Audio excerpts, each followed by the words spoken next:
Hey guys, welcome back to another episode of Book 2 Block, the series where I bring my fantasy novel to life in Minecraft one block at a time. Today's episode for the new year, we're doing something special, doing a little bit of a world tour to get everyone caught up to date on my world that I've been building for over half a year now.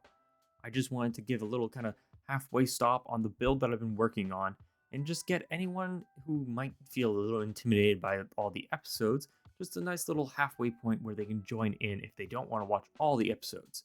If you are interested in all the different lore I might drop in specific episodes or building techniques I've learned along the way, there's plenty of episodes to go around. You can check them out in the description. I've got the playlist for the whole series down there if you want something to watch. But without further ado, let's get right into it. Alright, so we're first starting off here in my starter village, where the book kind of begins. It's a dwarven little outpost of a mining village. So we've got our base tree here, the kind of center of the village. You see my little chair I made using a bit of redstone and command blocks to make it sittable. Then you got all these different little houses that I still actually haven't finished this day. Someday I'll come back and I'll completely finish interiors because this is the only interior I actually finished. I still have a bunch others to work on. But story-wise, we can come over here and we've got the mining area of the whole thing. So we've got the mines down here where they get the iron, a storage facility to store it all, and then a nice production area where they kind of forge it into different things. So we got the area where they sift the iron, forge where they melt it, and then we have the kind of where they use the anvils and create it into like the ingots or into the different tools and things that they need. But that is the kind of starter area.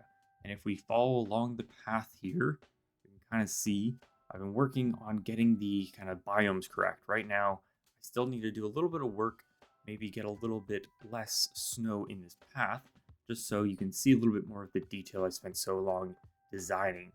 We got some cool bridges and kind of just a nice smooth path all the way through. You can kind of see parts of it, but it's kind of hidden now. So I need to go through and change the biome so we get a little less snow on the path. Continuing on the path here, we come across a little forest nestled in these mountain peaks. And if you go a little bit further, a little bit more redstone, kind of hidden in here somewhere. A couple of these pressure plates spawn in a boss monster kind of thing. So it's a giant wolf in this area. And somewhere along here, I don't remember. Yeah, here it is. If I turn off no clip, this kind of removes the wolf from the area so you can kind of enter the area, get the full experience. It's hard to tell with all the snow. I think it's right here. Summoned wolf. I guess it didn't work. It only summoned the regular sized. So my command blocks are out of work and need a little bit of work done on them. So that's something to do on the future. Again, continuing down the path, you can kind of see how I've slowly removed a little bit of the snow using different biomes so that we can actually see the path I designed. We're starting to get a good view of the whole mountain range interior. So we continue on, it's just a nice little path that comes down into the plains. So first I'll show off my trees. So we got a little bit of a spruce forest that kind of lines the entire exterior edge, or I guess interior edge of this mountain range. This is a bunch of different trees that I'm probably going to need to redo, because as you can see, some of them are still floating. So I need to probably delete all of it and remake it very easily using the stamp tool. You can check out my couple of videos about trees if you're interested in how I made a forest so quickly. So if we continue down the main path here, I'll try and go along with the story. You come across a little pathway that goes off towards the waterfall, which we'll look at in a second, and another one that comes up to the village. So we'll skip the main city for now and come straight to the village. First little area we got is a little bit of a farm. We got different types of foods, some animals for livestock, and a nice little barn where they can be kept in the winter. Looks like the mistakes I made way long ago are still here. So let's fix these up real quick. I fixed those up in my winter episode, but I guess I didn't fix them up in this world. So if we continue on around, we come across a little bit of a stable for your horses. You can leave your carts if you're kind of traveling merchant or something. We enter the village. So you come in, we have our big inn here with our cool little sign made from entities. We can turn off the gizmo so it looks a lot cooler. We got our nice little inn here Nice little pasture for selling the cows, maybe to the market here. Where we got a bunch of different stalls for like the wheat, a butcher for the cows, a little bit of produce. Still haven't gotten this one, so I just set it up as a stall for rent. So anyone that may come in during a certain season or needs one on sale, they can use this tent and a couple other little ones. Continue on, we've got our little blacksmith here making all the tools and weapons for the village. We got our little general store that I'm still thinking I'm going to change this roof. Something about it still not to my fancy, so we got to get a little bit of planning and figure out in the future when I come back and do a lot of redoing when I'm a better builder. This roof needs to be changed a little. Continuing on, we've got our watchtower looking out far into the distance for any incoming attacks from any monsters from the forest or any invaders that possibly invaded this area. Then we got our fishing dock on our nice little lake here. So where this village is kind of like a fishing village because it's based on this massive lake. There are quite a few fish as you can see inside. Then we've got our kind of prep area for all the fish, where they gut the fish, salt the fish, preserve, smoke, and a little bit of a storage facility. And we've got our big church here where they worship the sun. That's kind of like the whole premise of the religion of this area. You see these little flags. They're worshiping the sun that comes over the Great Mountains. Just something I came up really quick with in the episode when I actually built this. Continuing on, once again, we're into the kind of housing district. So a bunch of these different houses, you can kind of see how I evolved as a builder on the process of building. So like this one is kind of the starter with, same with that one, you can kind of tell. Then it goes up to these more complicated ones and finishes off with this really cool one that I designed, which took much longer, but I enjoy how it looks quite a bit. All right, now leaving our first village behind, we're gonna go and look at some of the detail of the terrain. So we got some nice boulders in this giant plains area here, made all these fancy hills that really broke up the flatness that was there before.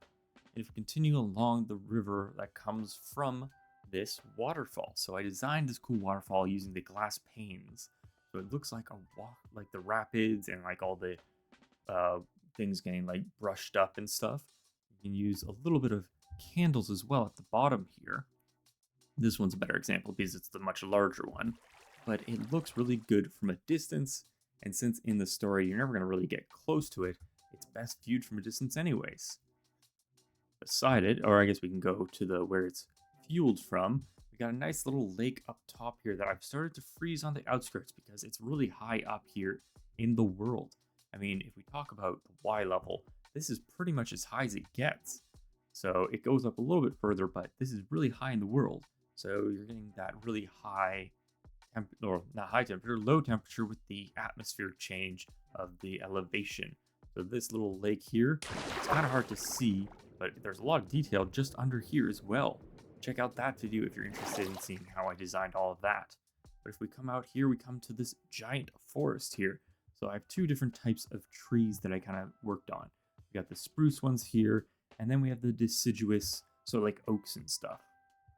This one's got a lot of detail on the ground as well. You can actually walk through the whole thing, and it's an entire adventure through the whole thing. And it looks really cool at night as well. If we fly out here, you can see how big of a forest this one is. And if we come along to the outskirts over here, we fly down here, we have a little bit of a hunter's cabin. So one of the people that survive in this area is a hunter that maybe supplies a bunch of leather and stuff to the village and city. So he's out here. We got a little bit of a path that goes in. As you can see, we've trapped a little rabbit in a cage using more of these entities. If we go further in, there's a little bit of a pond deep in, but it's impossible to tell where it is from above, which kind of makes it a secret oasis. Now on the outskirts of the main city, we got some big details like this huge giant tree, which is very similar to the tree I just recently built in my hardcore world for Christmas as my Christmas tree. I used a very similar technique of scaling it up and then kind of messing it up so it doesn't look too blocky. And this one's pretty cool. You can see it's kind of dying because I used different types of leaves. The birch looks kind of a little bit more dry in comparison to spruce, so it kind of makes it look like it's a dying tree. Another thing on the outskirts of the big city is this kind of dead forest. Kind of got a theme here of dead trees, but this one is dead because it caught fire from the lava of the volcano. You can kind of see the path that it originally took, and it caught and lit this forest on fire, and it's kind of preserved, like petrified the wood here using the pale oak, because that looks a lot more rough than any of the other kind of logs. But let's head on in to the city now. So as you come up across the path here, you go up into the city on the city walls and the city gate. You come in and you can see these giant statues that still need some work. I'm still thinking of changing the shape of them, but this is kind of a placeholder for the entrance to this city. If we enter in, we have a couple different districts that I've been working on. This build is not complete yet, so stick around if you want to see the entire build complete in its entirety. That'll be happening as soon as I get it done, I guess. So we've got our residential district with a bunch of different houses in here. We got a little bit of a market that I kind of gave up on, which needs to be revisited properly. I kind of started expanding the residential by just copying over these builds, and I'm kind of working on expanding to make the city feel a lot more full. Got a couple little houses on the outskirts of the kind of raised up area. They're a little bit more fancy because they're probably the higher class of dwarf in this area. Recently, I built this fantastic library here, so to store all the knowledge of the civilization. Continuing down, we'll go to the outskirts where we have the warehouse district for all the big kind of productions of things. So we've got the brewery where we've got a bunch of vats where they create all the alcohol. We've got over here, we've got the stoneworks where they're making all these cool statues and things. See, a giant sword is on order. Maybe there's a statue that's in need of a weapon, like we have those giant axes. But if we come up here, we have the back street kind of shopping district. So it's a little bit less of the prominent one because I marked things with the different colors. So you can see like the red is residential. The orange is, this is going to be the nicer kind of shops, the more expensive, less of the back alley vibe that you get from here.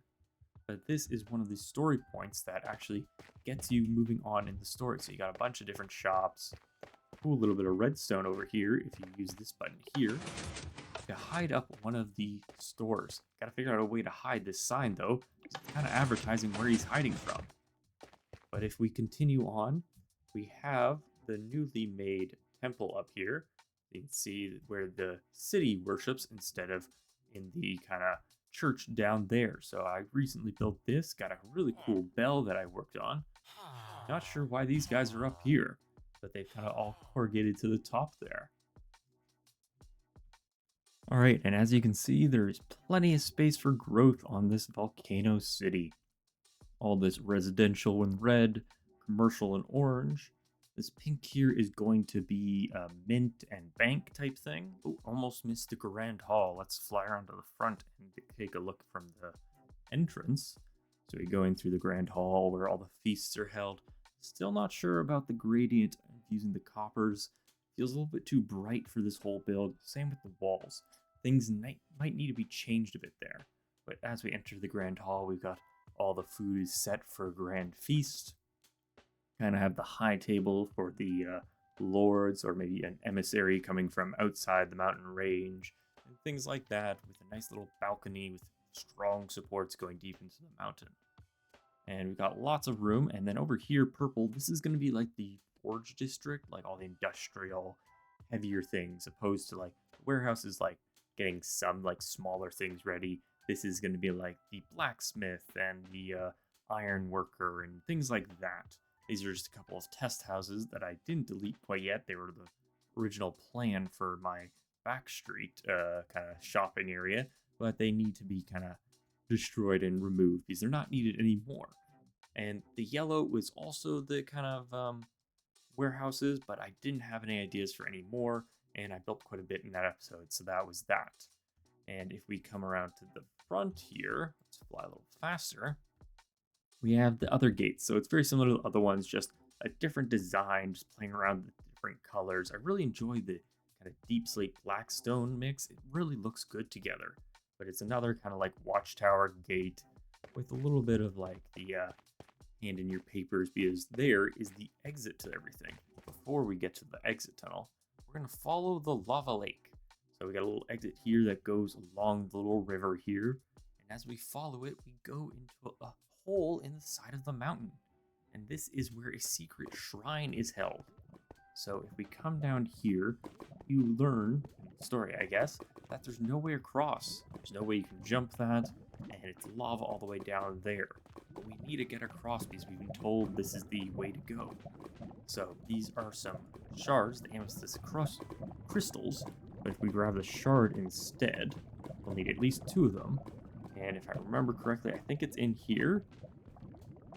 And a bit of redstone gets us across, and it retracts back. You gotta be quick there. And then if we head down here, we got a bit of a spooky area, the Skulk. It's kind of similar to what I described in my book before it even came into Minecraft, so it was really kind of handy.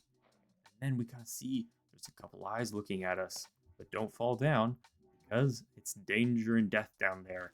Kind of a monster lures you to your death. But if you're smart and keep your wits around, you can make it through. Find a poor adventurer that didn't quite make it. If we head down here, originally this is supposed to be closed, so we'll just show off the redstone there.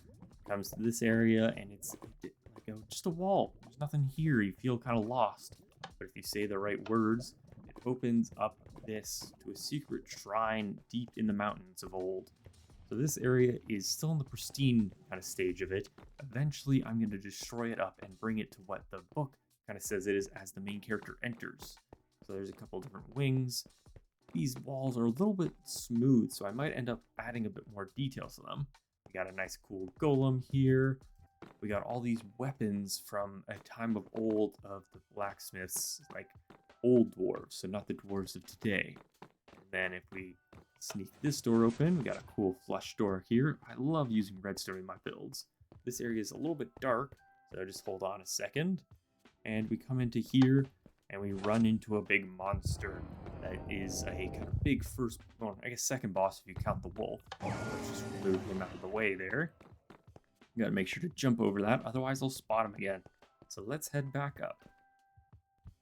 Alright, and for our final piece of this build so far is my exit tunnel. So it's kind of marked here with this giant axe of old. Maybe it was a giant, or maybe it's just a decorated thing made by the dwarves that came before these kind of modern dwarves. Because I kind of have like 2 stages. The elder dwarves that made the big shrines, and then the newer dwarves that emigrated here, or immigrated here, not emigrated. They came into this land and populated it after those elder dwarves kind of went extinct. So we have this big tunnel here, and if we head on in, we got these 2 pressure plates here. So if the first one does nothing, the second one kind of sets this theme. So let's grab a lantern. I know it's kind of dark, but that's kind of with the shaders. So you kind of walk through. But if you're on your other way and you're kind of leaving, this one now does nothing. And this one allows you to see everything out. So we'll kind of go through without the darkness so you guys can see a little bit better. But along the path here, there's a little bit of a cave. And in here, I did a little bit of lore that actually isn't in my book. I did it just for this series, but I might actually end up adding it to the book. So we got this giant cave system I designed. A little bit of water, using the dripstone. And over here on the corner, there's a lot of bones and a little bit of a treasure hole. So the lore is that a dwarf got stuck when they were making this kind of tunnel through the kind of mines. So they made this tunnel to kind of connect the outside world with this whole area inside the mountain range. And a dwarf got stuck, and then years on, kind of like how Golem kind of survived like that. But this guy, he survived on the water and the moss. And then one day this kind of hole collapsed again and opened it up and escaped. So then now some of the travelers that come through this area are caught by the monster and, as you saw, eaten and all their stuff stolen from them. But if we continue out through this tunnel, we get to the outskirts, which are just blank. So nothing out here quite yet. As you can see, there's some stuff there. If I open up Journey Map, so this is a good look at everything. You can ignore all this. This is kind of just where I plan a lot of things, do a lot of designing. This is my bridge episode. If you want to see that, I've designed a bunch of different bridges. Or this is where I designed my kind of icy thing for my Christmas episode. But this is the whole kind of build as it is right now. We still have a lot of mountain building. So as you can see here, I've started building further. The kind of end of the world is going to be on this side here to the right. It's not going to go much further, but it's going to go a little bit more north. So if I zoom out, this will be probably the whole map, just looking from this area here. So this will be the kind of top right. The mountains will go up a little bit further into a frozen wasteland. But as he exits, the main character, as I'm saying, exits this area after doing all that there is in this area, he enters the Enchanted Forest, which will be here. And then there's a giant plains with a bunch of just villages, and maybe I'll do a fun castle. I don't know. That's in the future. But in the story, he only comes across a village. So other things can be added just for this series, not for the book, just a little bit of backstory for everything. But if we continue on, a little sneak peek for the future, probably quite far in the future, the Gnomish Lands, which is going to be a steampunk area. So if you're interested in that, stay tuned for that in the future. But I don't want to ramble for too long. I just wanted to get everyone caught up to date with everything that I've been working on and hopefully attract some new viewers that might enjoy this kind of storytelling whilst also kind of learning to build. Because at the beginning of this whole series, I didn't really know how to build. I wasn't a Minecraft builder when I started this channel. I just knew I enjoyed playing in Minecraft. I enjoyed the building of it all. So I thought I would tell a story, one that I've been writing in a novel. The novel's still not out, still not finished, still working on it. Kind of took a back seat after I started this whole YouTube thing, and I have been loving every minute of it. And I really appreciate everyone who's come along for the journey and who's just tuned in for any of my episodes, watched, comment, liked, any of it. It's just, I really appreciate it all. And I just want to say, from the bottom of my heart, to you, thank you very much. Doing this has been a dream of mine. I hope I can continue doing it. I'm not sure how much longer I can keep doing it, but I'll keep doing it as long as I physically can. But I think that is where we're going to end today's episode. So if you enjoyed it, as always, please like and subscribe for more episodes coming soon. Until next time, thanks again, everyone.